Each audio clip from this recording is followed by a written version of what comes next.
Hey, I hope you're having a lovely day. Let me know how you are in the comments. In today's video, I'm going to be talking about second year medicine at the University of Birmingham. I'm going to cover which topics are taught, how they're taught, and also how the assessments worked. If you've already done first year at UoB, then you'll understand what's going on in this video. If you haven't done first year already, make sure you go and check out my first year medicine at University of Birmingham video before watching this one so that it all makes sense and follows on. All the information that I'm sharing in this video is based off of my experience of second year, which was this last academic year, 2020 to 2021. Obviously, it was affected by COVID. The year was slightly different before, the assessments were slightly different before. So I'm just giving you the information of the second year that I know, but be aware it might be slightly different when COVID hopefully goes away.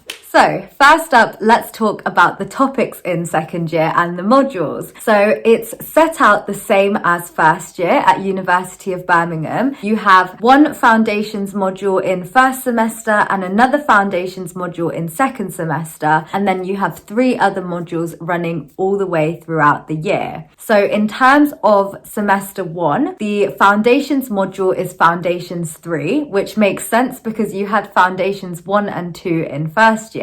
So in foundations 3, you have 4 topics, same as first year's foundations modules. The 4 topics in foundations 3 are REN, which is the renal system, IIH, which is infection, immunology and hematology, CVS, which is the cardiovascular system, and HES, which is the health services topic. So in REN, the renal system topic, you learn about the kidneys, their function, what can go wrong, anatomy and physiology, all of that jazz. One thing that the REN topic does include a lot of is maths. So calculating rates of excretion and things like that. It's really not my forte. So I did find that bit very hard, but just be aware that that's involved. In IIH, it's quite self-explanatory. You learn about different infections, so different pathogens and how they can affect the body. You learn about the immune system, and I found this really interesting. You go really in depth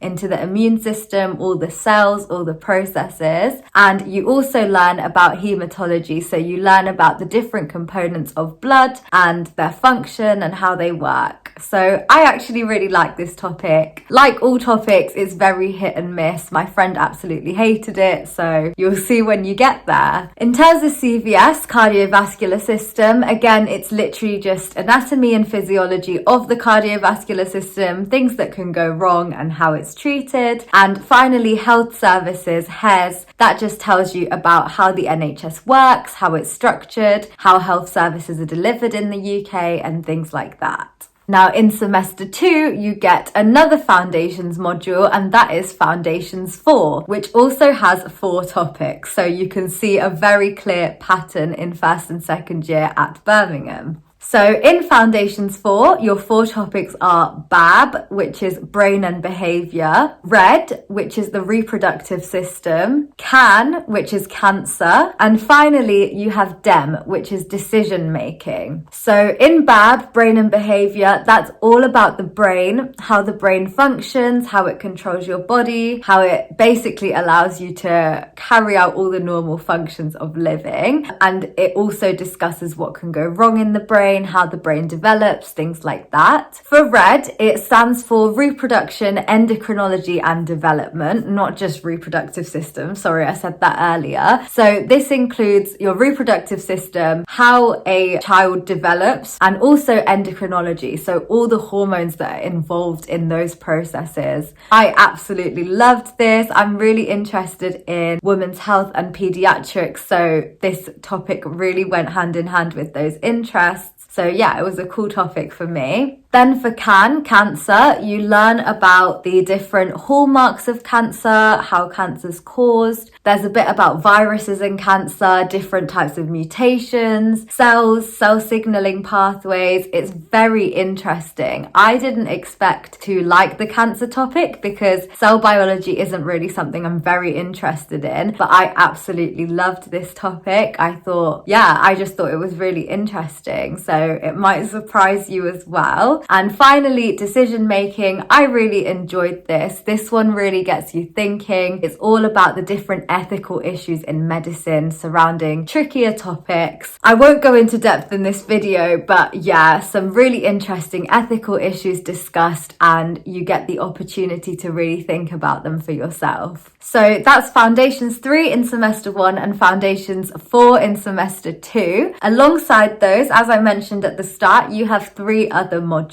So you've got regional anatomy going all year, and regional anatomy for year 2, you learn about the pelvis and you learn about the head and neck. So those are the 2 regions that you're focusing on in year 2. Another module you've got going throughout the year is PAS, Professional and Academic Skills. Again, this one goes through the year. You learn exactly what it says on the tin. It is more important than you'd expect, so definitely pay attention. But yeah, pretty much a follow-on from year 1 for PAS. And finally, you also have CBM, Community-Based Medicine. So this is all about the GP placement and thinking about different diseases and different problems within a community and how you'd handle that. Now for teaching, your foundations module's exactly the same as year 1. You get lectures for most of the content. You get small group teachings, SGTs, to go over what you covered in lectures in more depth. And you get anatomy teaching wherever it's relevant in your small groups so that you can understand the anatomy and the relations of the structures involved in the topic.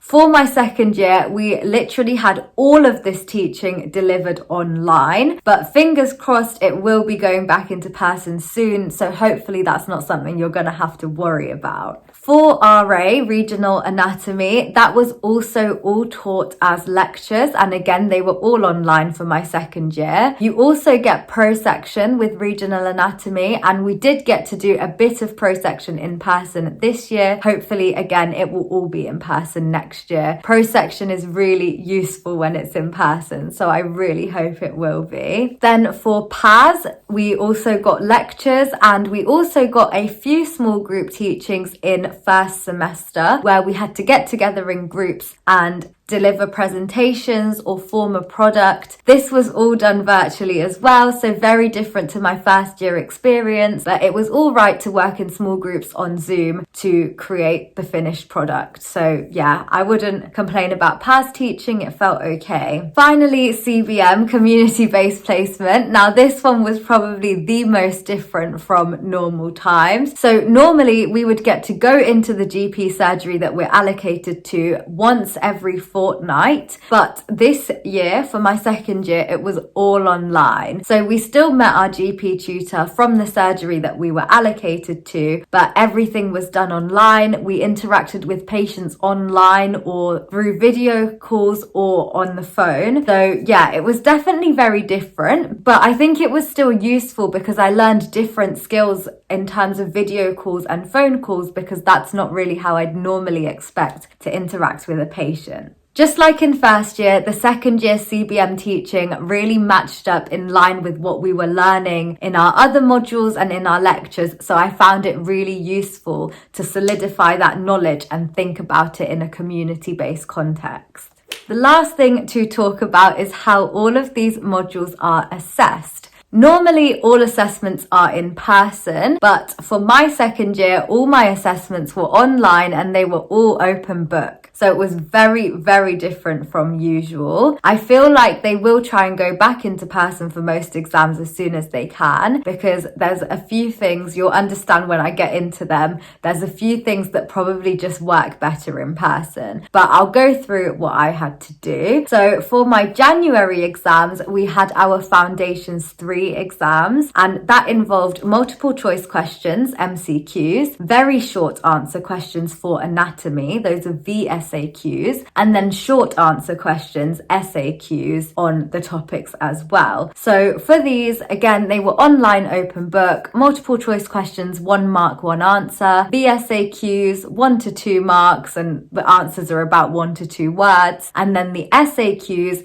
they're all worth 10 marks each, but they can be broken up. So it could be a 4 and a 6 or a 5 and a 5, etc. They were all fine. I think they were probably definitely easier for being online and open book. And I was very grateful for that because the teaching had been so different and it was a bit of a weird year to wrap my head around. So yeah, I'm glad that the exams were the way that they were. But yeah, that's how Foundations 3 was tested. And then Foundations 4 was tested in the same way in the summer exams in May/June time. Going back to the January exams, we also had an RA exam in January. So in semester 1, we learned all about the pelvis. So our regional anatomy essay question was about the pelvis. We also had a PAS exam in January, and that was a mind map exam. So this is where they give you some sort of clinical case and you have to think about all the different learning outcomes that you can gain from this case and go into a bit more detail in the exam. So yeah, those were all the January exams. That was 4 papers altogether. Then in between the January exams and the summer, our PIP essay was due in. So the PIP essay is a personal interest project. I absolutely loved my PIP. So the PIP essay is part of the PAS module and you start it in November, I think, and you get to pick a topic out of a long list of different options. And you get given a PIP lead who is a tutor who's going to help you throughout this essay writing experience. And yeah, my final PIP was due in March and that was taken into account as part of the PAS module. Now into the summer exams, which are in May and June. I've already spoken about the Foundations 4 exams and together they make up 2 papers. In addition to that, we had another RA paper and that was another essay. In semester 2, that essay is on the head and neck because that is the anatomy that you learn in semester 2. As well as the essay, you also get a prosection paper. Now, normally the prosection paper is not a paper.